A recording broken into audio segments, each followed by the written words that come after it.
छोटे शेयर ऊंची छलांग। और हमें सोनी कुमारी जी का आज फिर एक बार पहला सवाल मिला है। पहले तो good morning Soni ji. Texmaco infra और टेक्समैको रेल, सर इन पर क्या करें? टेक्समैको इंफ्रा के पास 100 रुपए के पड़े और रेल 135 के पड़े हुए हैं।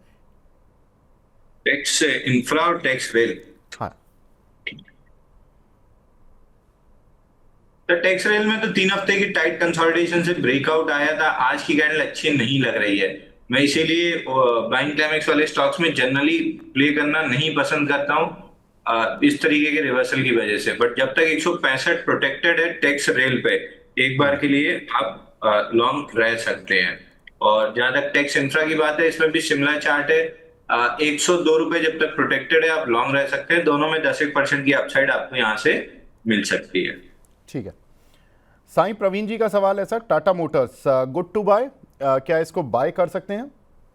सर देखिए, अब फिर वही बात है ना। आप मतलब इसको 1 डेढ़ महीने में 810 रुपए जाना है। आप एक सेकंड के लिए मान लिया आप 1 महीने आगे हैं, 810 रुपए आ गया टाटा मोटर। अब वापिस करंट आज के दिन पे आइए। आप 1 रुपए के चक्कर में छोड़ दिए कि 709 में लूंगा, 711 चल रहा है। वो आया ही नहीं, आप ले ही नहीं पाए और 1 महीने बाद 810 हो गया। तो इसलिए मैं बोलता हूँ अठन्नी चवन्नी के चक्कर में 500 का नोट मत छोड़िए। Tata Motors is in accumulation zone. यहाँ पे एक्यूमुलेट करके रखिए। जिस भी दिन चला, जैसे कल जेएसडब्ल्यू इंफ्रा सीधा गैप अप खुला 8% चल गया, लोग टाइम करने के चक्कर में मुंह देखते रह गए। तो अगर लेना है तो लेते जाइए। आज चले, हफ्ता भर बाद चले, 15 दिन बाद चले, जिस दिन चलेगा फिर वही आपको 4% ऊपर मिलेगा, आपका स्टॉप लॉस बड़ा हो जाएगा और 9% आते आते आपको 1:1 या 1:2 मिल पाएगा। यहाँ से अच्छे स्टॉक प्रीएम्प्टिव बाई करके रख लिए। जिस भी दिन मूव आएगी तो पहली 5% के बाद जब ट्रेडर घुसेंगे, आप 5% अपफ्रंट प्रॉफिट में होंगे। तो टाटा मोटर कंसोलिडेशन जोन में यहाँ एक्यूमुलेट करना है। भाव नहीं देखना रुपए 2 रुपए 54-58 का, ये एक्यूमुलेशन जोन है। ठीक है। प्रतीक बिस्वास जी की भी सुपर चैट पर क्वेश्चन मिला है सर। पहले तो गुड मॉर्निंग प्रतीक जी।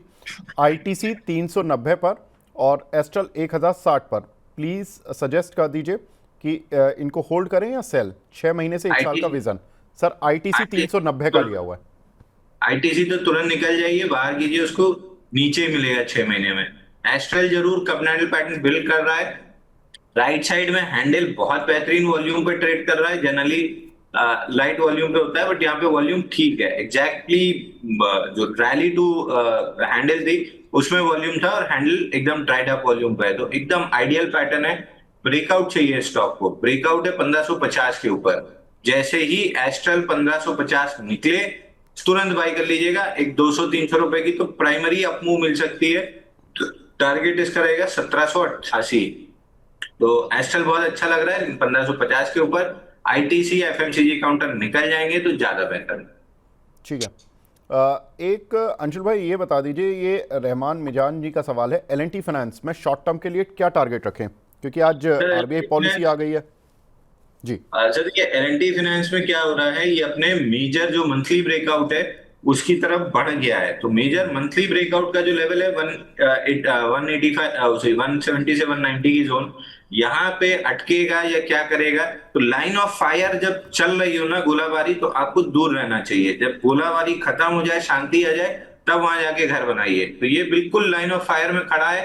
हालांकि स्ट्रेंथ बिल्कुल राफेल वाली है। एक्सपेक्ट भी मैं कर रहा हूं कि इस स्ट्रेच में 190 195 का ब्रेकआउट लेके 500 रुपए की जर्नी स्टार्ट कर देगा। तो फिर वही जवाब है, इन्वेस्टर्स हैं तो जब डिप मिली थी आपको 161-62 आपको भर लेना चाहिए था। ट्रेडर्स के लिए अभी अपॉर्चुनिटी नहीं है। जब ये मंथली ब्रेकआउट कंफर्म हो जाएगा, उसके बाद जब छोटे छोटे टाइटनेस बनेंगे डेली चार्ट पे, तब हम ट्रेडर्स के लिए बाय करेंगे। पहले इसको प्रूव कर लेने दीजिए कि हाँ जिम में जाके बॉडी बन गई है, अब कंपटीशन में पार्टिसिपेट करेंगे, तब पैसा लगाना चाहिए। ठीक है। शोभा लिमिटेड, रितेश सिंह जी का सवाल है, इस पे शॉर्ट टर्म व्यू आपका लेना चाहते हैं शोभा लिमिटेड पर और टाइम टेक्नो पर। टाइम टेक्नो में सर क्लाइंट्स लॉन्ग हो सकते हैं। टाइम टेक्नो दिए क्या? चेक कर लो, बुक हो गया। टाइम टेक्नो में स्टैंडर्ड डिस्क्लेमर लॉन्ग हो सकते हैं। 29 दिन के कपनैडल पैटर्न का ब्रेकआउट आया था 381 रुपए में। इसका प्राइमरी टारगेट जो है 417 है और फाइनल टारगेट 432 है, तो इसमें क्लाइंट्स लॉन्ग हो सकते हैं। और दूसरा कौन सा था सर इनका, टाइम टेक्नोलॉजी? शोभा लिमिटेड। इनमें स्टॉक्स में तेजी दिख रही है। इनमें क्या बोलते हैं, रियलिटी स्टॉक्स में सुबह में भी जो गैप के साथ ब्रेकआउट आया था 1400 का, उसका पहला टारगेट 50% रिट्रेसमेंट था पूरी फॉल का 1618 पे, तो 1618 आ चुका है। शोभा फिलहाल तो फ्रेश बाइंग नहीं समझ में आ रही है। दैट बीइंग सेड, मैं अभी सेक्टर पे बेयरिश नहीं हूँ। ओबराय रियलिटी मैंने अपने क्लाइंट्स को बाय रिकमेंड किया हुआ है। अरे फट गया तो 5% चल गया है। इसके बाद हमने एक स्टॉक डिस्कस किया था डीएलएफ, अगर आपको याद हो। नीचे में 715 पे ब्रेकआउट 793 तक प्ले हुआ था। 793 के बाद जब ये 4 दिन कंसोलिडेशन हुई, यहां से अब अगले टारगेट की तरफ चल रहा है जो कि 896 है। अगर इस सेक्टर में बाई करना है तो डीएलएफ और ओबराय रियल्टी बाई कर सकते हैं। लोढ़ा भी फिर भी ठीक लग रहा है, बट ये दो टॉप चॉइसेस हैं। तो शोभा मेरे को बहुत अच्छा नहीं लग रहा है। इन दो में नया पैसा लगा सकते हैं। ओबराय रियल्टी स्टैंडर्ड डिस्क्लेमर, कल या परसों से दिया था भाई, तब से क्लाइंट्स लॉन्ग है। ठीक है। अगला सवाल मिला है विनय कुमार जी का, टाटा टेक में क्या करें सर? टाटा टेक में पर्सनल पोर्टफोलियो में सर तो बाई सेल की सलाह नहीं है। ये आपका जो ब्लॉक डील आई थी उसकी वजह से थोड़ा सा अटका है, बट इवेंचुअली निकल जाएगा। ठीक है, तो इवेंचुअली निकल जाएगा। अगला सवाल है इसादा मेनन जी का, फटाफट से बता दीजिए क्योंकि ये इनका रिस्की ट्रेड है। बैंक 20, इसमें प्रॉफिट बुक कर लें क्या सर? सवाल ही नहीं उठता सर। 3-5 हफ्ते से बोल रहा हूँ टाइट क्लोजिंग है, 56-100 निकले तो उसके बाद बाई करके चलना है। मतलब अब तो आज ट्रेडर्स बाई करेंगे जब आप प्रीएम्प्टिव बाई करके बैठ चुके हैं। अब यहाँ से फ्रेश बाइंग दिख रही है और 57,500 तक का मेरे को टारगेट समझ में आ रहा है। ठीक है। पीपीएल फार्मा, चंद्रशेखर जी का सवाल है सर, शॉर्ट टर्म में क्या टारगेट होगा? शॉर्ट टर्म में कोई टारगेट नहीं होगा सर, शॉर्ट टर्म में वो चल ही नहीं रहा है। अच्छा, तो शॉर्ट टर्म में मतलब वो चल क्या ही करें नहीं सर? रहा, वो एक दो मतलब रिजल्ट कोई सर मिड टर्म बता दीजिए, mid term long term. Mid term तो ऑल टाइम हाई पकड़ना है सर। 1-2 क्वार्टर रिजल्ट अच्छे आ गए तो स्टॉक आराम से डबल हो जाएगा। मतलब जिस हिसाब के रिजल्ट हैं, ये 2 क्वार्टर रिपीट मान ले, 100% स्टॉक डबल हो रहा है। चलिए बहुत बढ़िया, तो ये तो बढ़िया बात है। पीपीएल फार्मा यहाँ से डबल होने के चांसेस, अगर एक दो रिजल्ट्स अच्छे आ जाते तो। Condition apply. साईं प्रवीण जी का सवाल है, जेएसडब्ल्यू इंफ्रा सर, इन्होंने 277 के लिए थे और अच्छी क्वांटिटी ली थी, अभी इसमें क्या करें लॉन्ग टर्म के लिए? सर एक बार स्टॉक का नाम रिपीट कीजिए। JSW infra. जेडब्ल्यू इंफ्रा कल वापस से फॉलो थ्रू ब्रेकआउट बना है।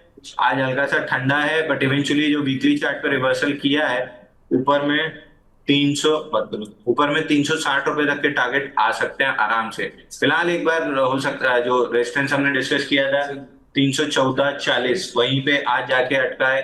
एक बार फिर जाके अटकेगा 327 पे, बट ये जो कल गैप के साथ ब्रेकआउट आया है पूरी पॉसिबिलिटी है कि ये 360 निकल जाना चाहिए। ठीक है। और आरके फोर्ज सर 567 के लिए हुए इन्होंने, लॉन्ग टर्म का इसका टारगेट क्या रहेगा? आरके फोर्जिंग में नीचे से ब्रेकआउट आया है।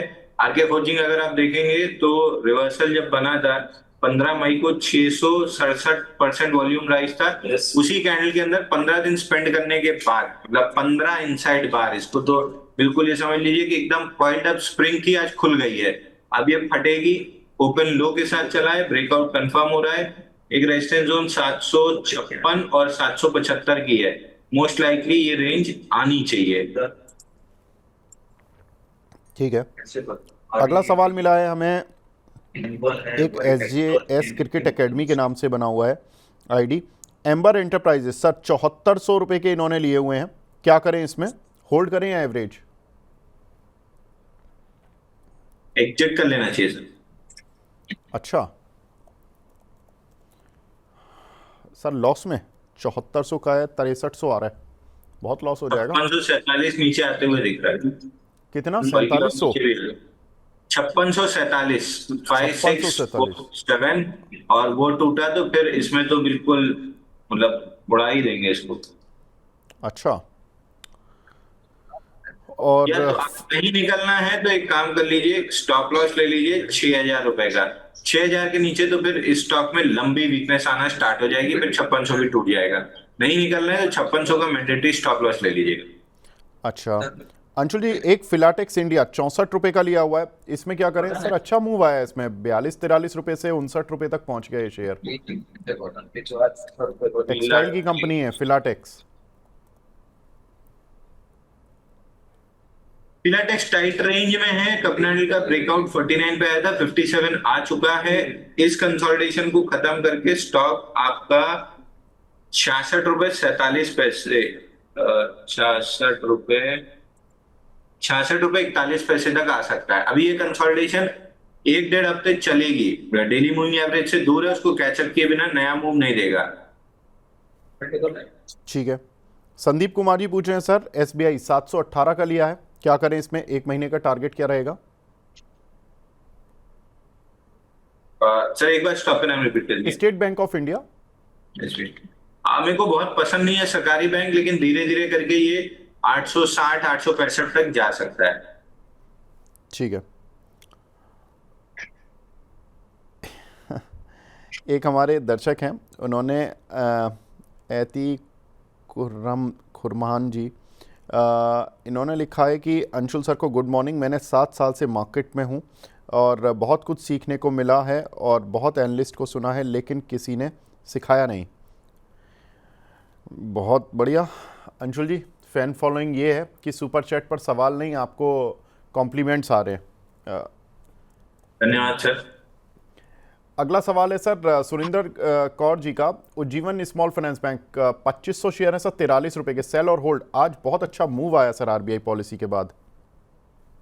सर आरबीआई पॉलिसी के पहले जस्ट कल भी परसों भी हमने डिस्कस किया था कि जो पूरा डेली पे राउंडिंग बॉटम दिख रहा है निफ्टी का, वीकली पे 6 टाइट क्लोजेस है, ये जिस भी दिन 56,100 के ऊपर फटा, सीधा आपका पहला उसी दिन का टारगेट होगा 56,400 और 56,700।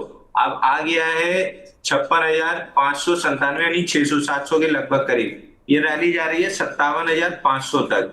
इसी कड़ी में ये जो छोटे स्टॉक्स हैं, इनको थोड़ा सा ज्यादा अच्छा मोमेंटम इसलिए मिल गया है स्मॉल फाइनेंस बैंक्स को, रेट थोड़ा सा कम होने से इनके लिए आसानी हो जाती है, क्योंकि इनके जनरली रेट्स हाई होते हैं। तो इनके लिए थोड़ा सा एक अपॉर्चुनिटी विंडो खुली है, जो चार्ट पे भी आपको दिख रहा है। वो जीवन में एक पूरा राउंडिंग बॉटम बना के उसके बाद 3-6 हफ्ते का कंसोलिडेट करके इस हफ्ते ओपन लो के साथ चला है। बेसिकली आज ही मेजर मूव मिला है। ये ब्रेकआउट अगर सस्टेन होता है, अब अगर ये स्टॉक 45 रुपए के नीचे क्लोजिंग नहीं देता है तो बहुत हाई लाइकली है कि ये स्टॉक चला जाएगा वीकली स्विंग हाई 54.3 तक। अच्छा लग रहा है, बाई करना है तो कर सकते हैं। आज का लो स्टॉप लॉस रहेगा, इसके नीचे लॉन्ग नहीं रहना है। अगर नहीं टूटा ये लो तो स्विंग हाई 54 रुपए 29 पैसे के आसपास है। एक है 52.89, एक है 52.29, तो 52 से 54 की रेंज पकड़ लीजिए, ये आ जाएगी। ठीक है। एक हमारे दर्शक हैं शशि वुसान प्रधान जी, इनका सवाल है सर, बायोकॉन पर 378 के लिए हुए, इन्होंने एग्जिट करके टाटा टेक या जेएसडब्ल्यू एनर्जी में शिफ्ट कर लें क्या? बायोकॉन से निकल के जेएसडब्ल्यू इंफ्रा में शिफ्ट करना है, बिल्कुल कर लीजिए सर, तुरंत ही कर लीजिए। बायोकॉन वैसे भी साइडवेज है, हो सकता है अपने वजन से गिर जाए, एनी डे बेटर चॉइस है। ठीक है। लोहित चोपड़ा जी पूछ रहे हैं सर, मॉस्चिप में क्या करें, इसको बाय कर सकते हैं क्या? मॉस्चिप ये रीलिस्टिंग हुई है शायद, मेरे ख्याल से कुछ चार्ट एकदम कम है मेरे पास।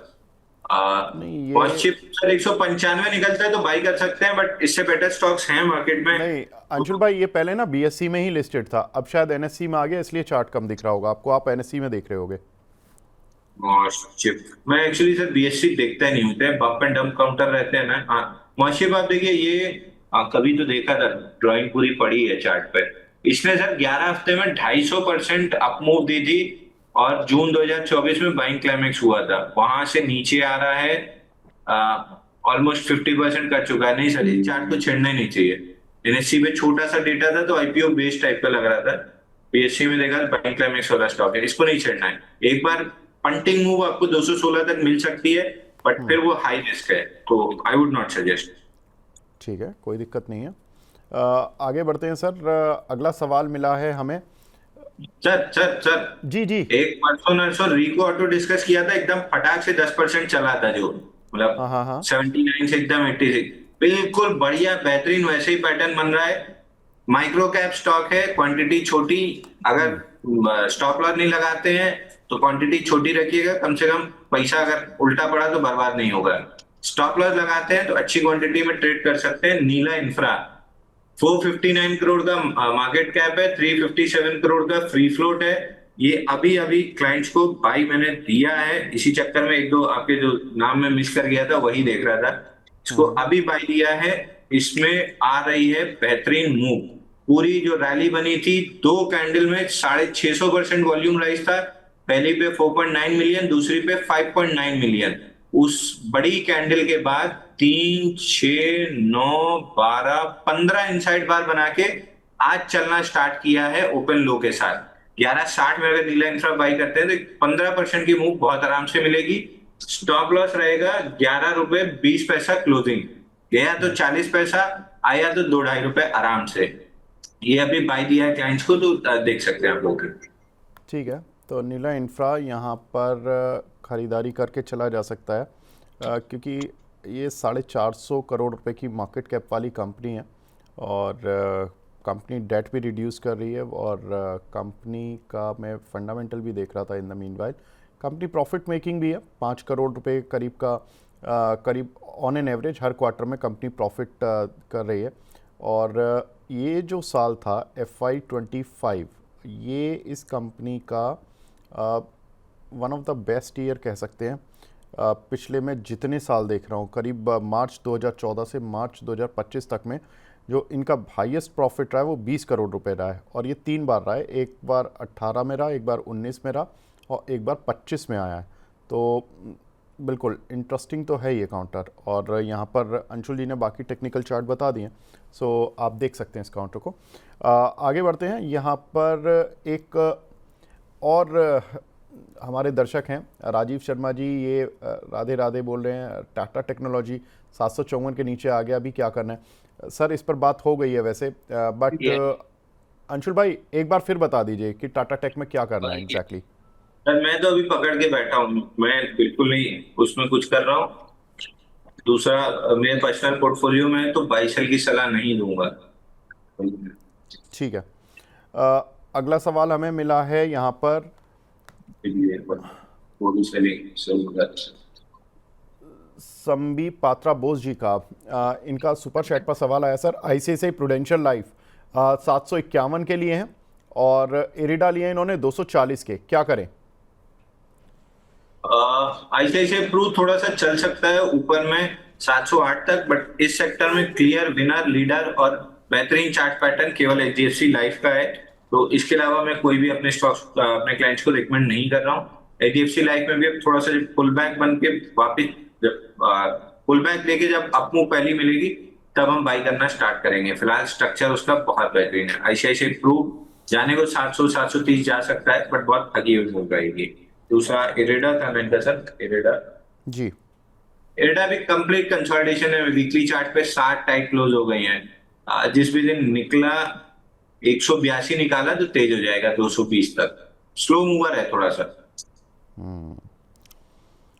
अर्पित ओझा जी का सवाल है सर, गोदरेज प्रॉपर्टीज 2313 के इन्होंने बाय किए हुए हैं, किन लेवल्स के लिए देखें आगे, और क्या फ्रेश एंट्री बनती है डीएलएफ में? डीएलएफ तो अलग हो गया, पहले गोदरेज प्रॉपर्टीज बता दीजिए सर। 2313 के बाय है, क्या लेवल्स रहेंगे इस पर?